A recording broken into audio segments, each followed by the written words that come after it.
Good evening and salutations, my Days of Our Lives fans. Let's start off with Sarah. Sarah. You know,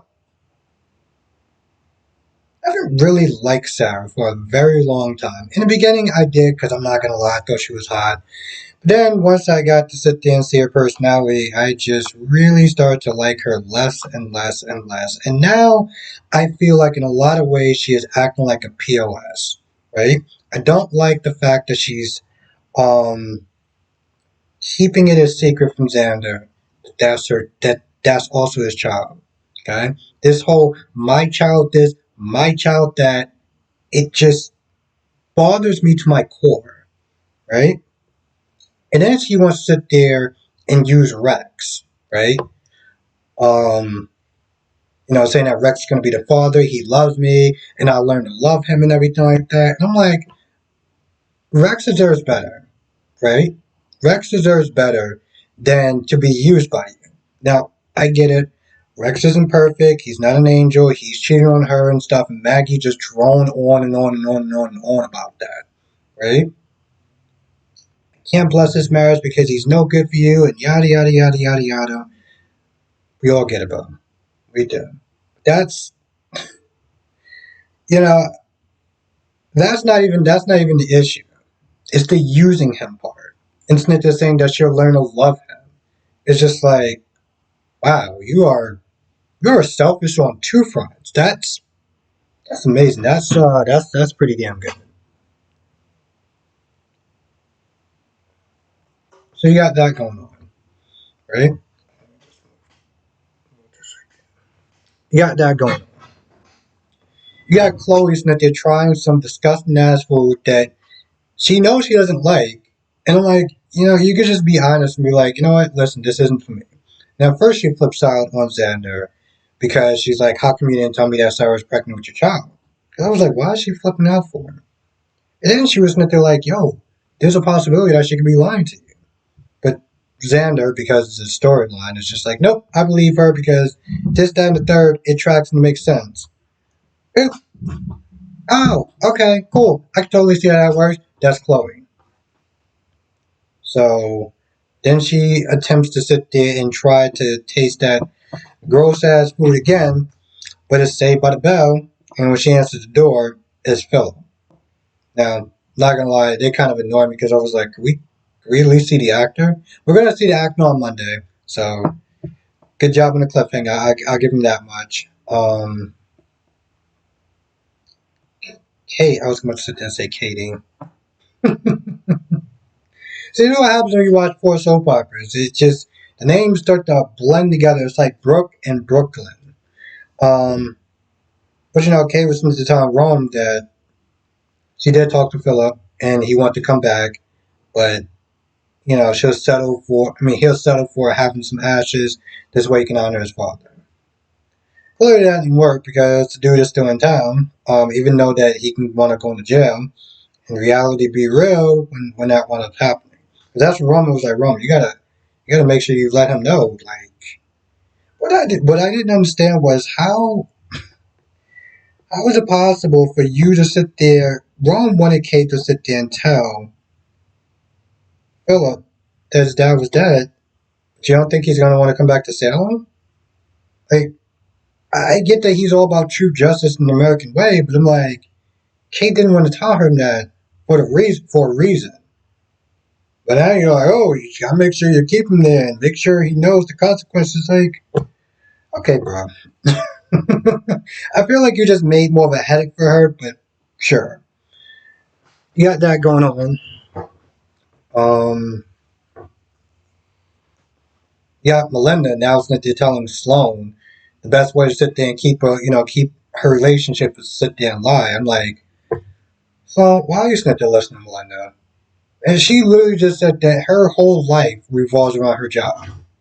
So she hasn't really dated or anything like that, been with a man or anything like that. She knows nothing about relationships, nothing about men, and this is the woman that you're going to sit there and trust. Okay, sure, why not? So she does,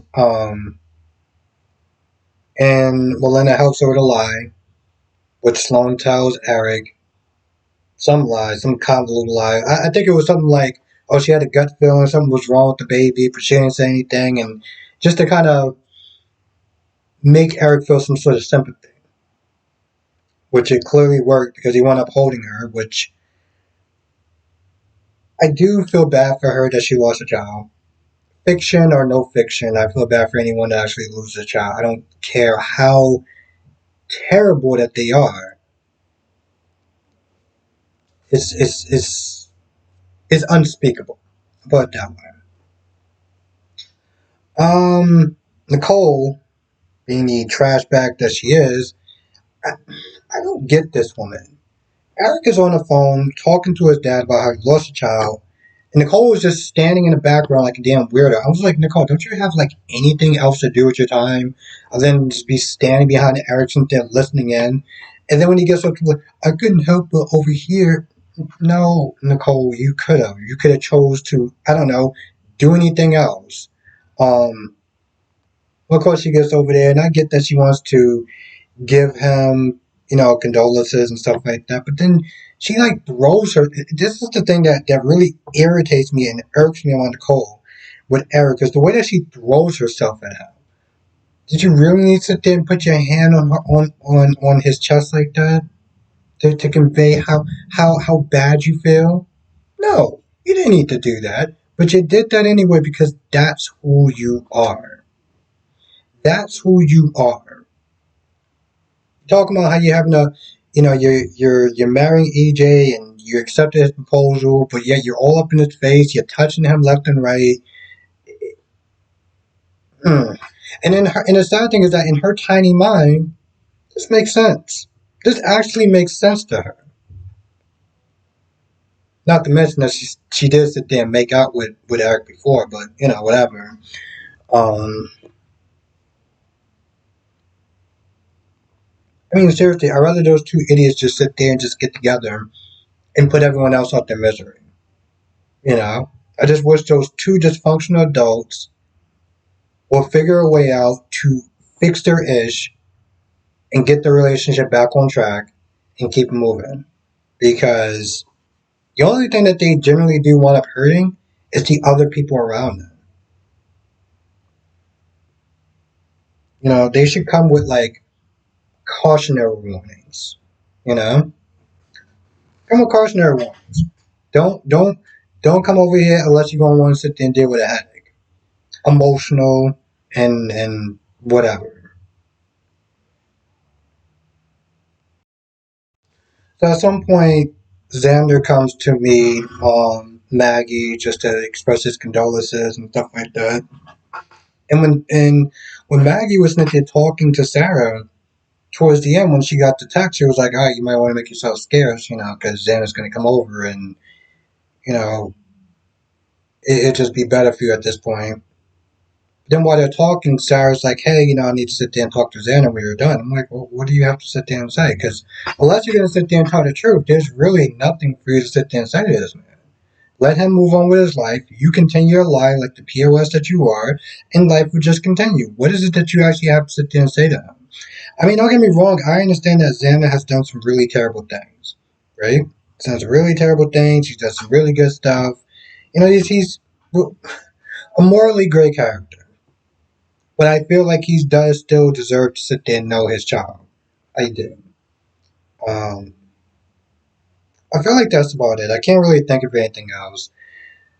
But if I forgot anything, you know what to do. Come to the live stream tonight, 8 p.m. Eastern, 5 p.m. Pacific. We'll sit there and talk about all the shows, days, GH, YNR, and BNB. And if you're not a member, definitely join in the description box below. You're not going to want to miss these member live streams only. They're a lot of fun.